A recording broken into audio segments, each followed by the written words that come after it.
Alrighty, welcome back everyone. We just did a little bit of fall camp intel. We will continue to dive into this as more stuff comes out over the next couple of days, but let's get into a hot take Thursday. And the term overrated, is just being entirely overused in college football. And there are a number of different examples across teams and coaches and players that we'll get into here in a second, but it's one of those things that I understand there are some people that are overrated. If you're telling me that from 2012 to 2022, Texas was overrated, I'm on board. They absolutely were going into every year. Them being ranked was a little bit ridiculous, and they never meet what they wanted to do at that upcoming season.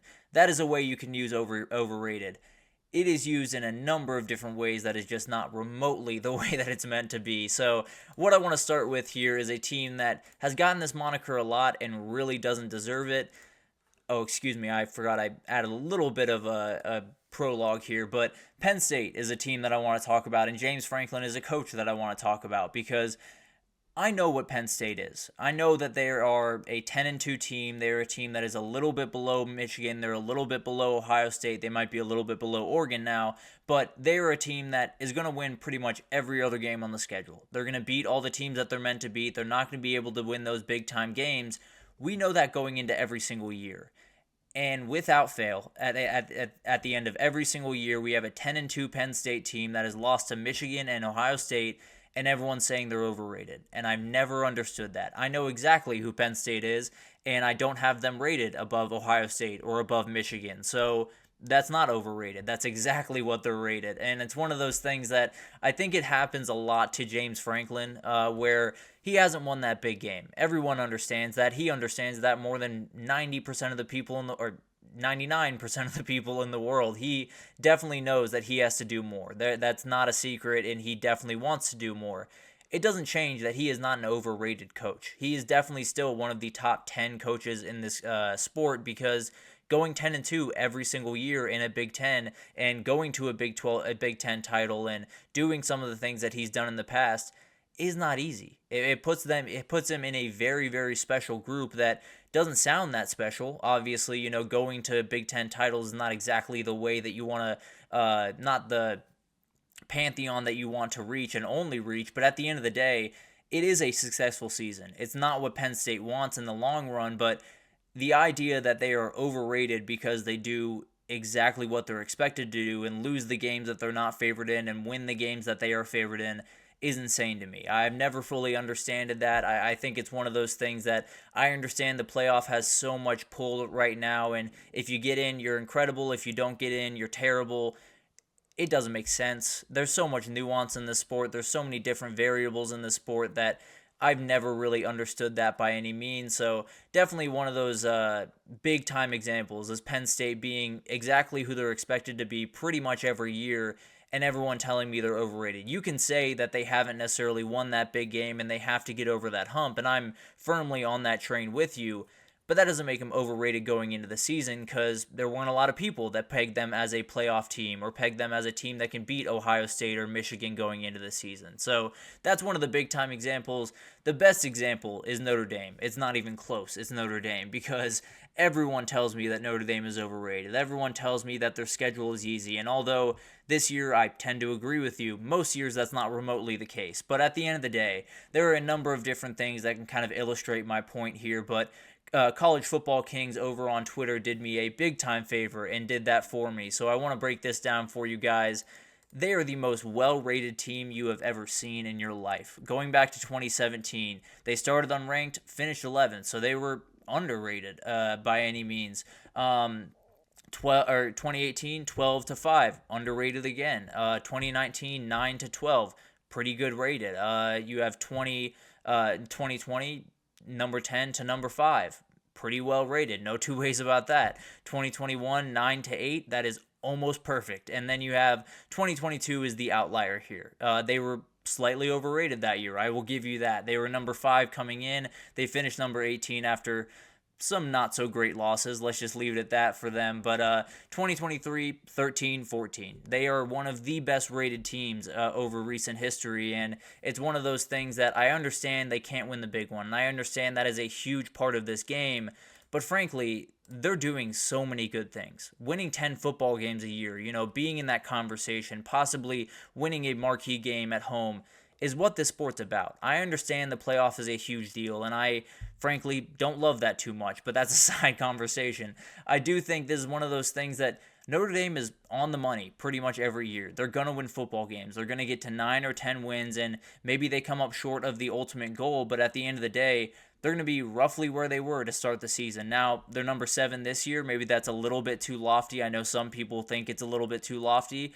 I had them right there, so I'm not in that group. But overall, maybe this is a year where they're overrated. Maybe this comes back around and all the trolls get their way. But at the end of the day, this is one of the most consistent, most reliable products in college football. And it's weird. They've been treated like they've just been terrible over the last little bit. So definitely one of those, probably the prime example of this being overused. But moving on to beyond teams, because teams get this probably more than anyone else across every single sport, coaches get it a ton. And Ryan Day might be the number one guy, if I'm being totally honest, because Ryan Day would sit here and tell me he wants to win a national title. He wouldn't say, he wants to do the things that he's done in the past, because he's done a lot of stuff. There's no two ways about that. And he's definitely someone that is very accomplished.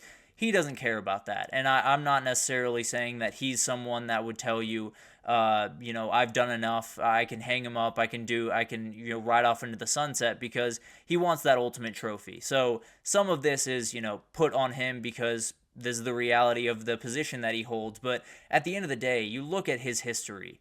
There were 2 plays in Ryan Day's career that would totally change the way that we look at him. In 2021, let's say Noah Ruggles doesn't hit the laces, avoids the laces, and laces a ball through the uprights. Let's just say Ohio State goes on to play that TCU team. They're winning that game. Let's just be totally honest. I don't think there's anyone that says any differently. They are winning that game. They are winning a national title, and Ryan Day is comfortably viewed as the second best coach in the country right now. On the other side, 2019, in his very first year as the head coach, they played Clemson, and I know a lot of Ohio State fans are going to be grossed out by this picture, but this was a call that happened during that game, and this was a big-time call. I am firmly a part of that was a fumble group. I understand that is a very, very close play, but there were a couple others. Sean Wade got kicked out for targeting in that game. That was ridiculous, but that's beside the point. All of this to say, this Ryan Day is a head coach. He's been there every single year. It hasn't ended the way that he's wanted it to the last 3 years. There's no doubt about that, and he does have to fix that. But this is a 56-8 as a head coach type player or type guy. 2 Big 12 titles, has been to a national title, has been very close to getting to 2 other national titles. This guy is better than the vast majority of head coaches in this sport, and he's treated as someone that just can't win. He's treated as someone that, can't win the big one, so it doesn't matter. Or he was born on third base, which, yes, he took over a very talented roster. That is not a secret to anyone, including Ryan Day. The amount of work that goes in every single day, even from third base to get to home, is ridiculous. And no one would even fathom the amount of work that he's put in to get them to where they are right now, and then hopefully to get him over the hump this year. So overall, I think we look at all of these coaches around the country and we judge them in a very weird fashion. It's not about, putting together a successful season anymore. It's about if you make the playoff, you're a success. If you don't, you're not. And that's the plain and that's the long and short of it. And Brian Kelly is one of the most consistent head coaches in the country. Always gets treated like he's not a great coach. Lincoln Riley is another one who has been in the playoff 4 different times, is one of the best offensive minds in the country, and has his moments. I'm not acting like he's perfect, but is a top 10 coach in the country. And then Dabo Swinney also gets treated this way. The dude's won 2 national titles, and he won it in the middle of an Alabama dynasty that was terrifying to everyone involved. So I've never understood that, especially around coaches. We hold them to just wildly unfair expectations, especially with all of the rebuilding and all of the behind-the-scenes stuff that has to happen. It's insane to me, the amount of expectations we have on these guys year in and year out. And I understand it comes with the territory. I understand that's part of the business. But, man, it's wildly unfair, and it creates a world where you're going to be firing coaches that you shouldn't be firing because fans got really mad because he went 8-4 instead of 9-3. So definitely going to be a really interesting conversation. And then you get into players.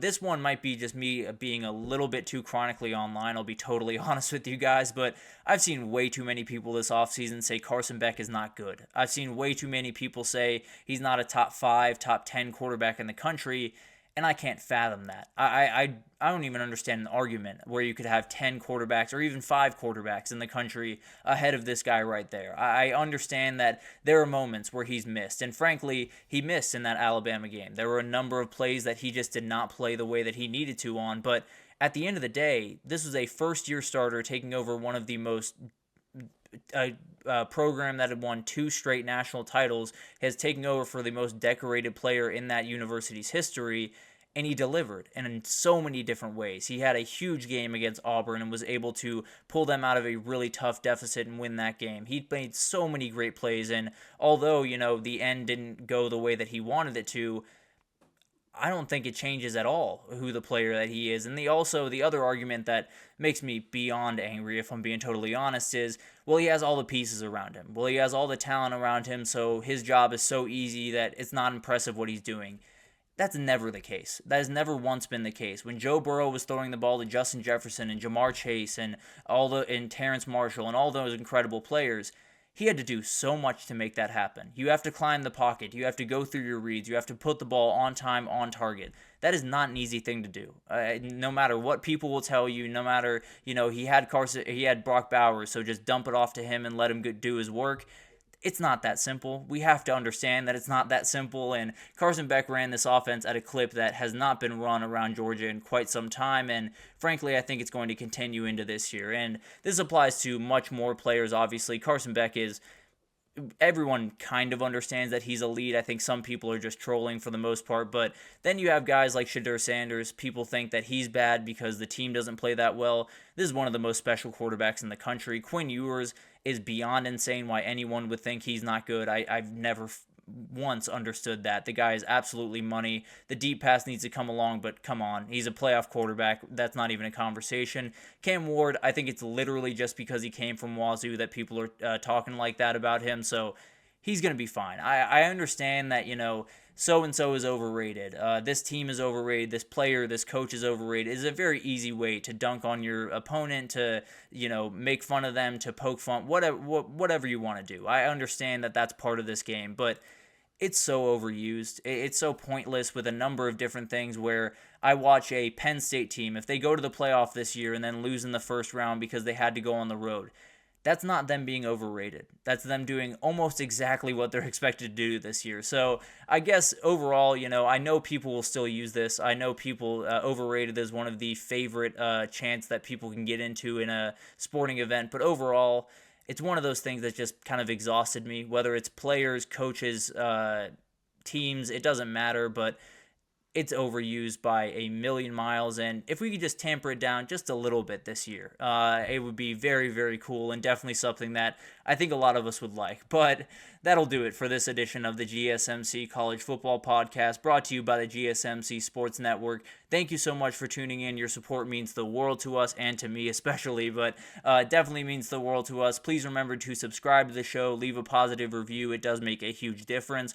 Also, follow us on Facebook, Twitter, TikTok, Instagram, all of the social pages for all the content and updates you could possibly need. We have really incredible people doing awesome work across every single sport you could want. So come on over to GSMC and we have you totally covered. But thank you once again for listening, and I will see you guys tomorrow.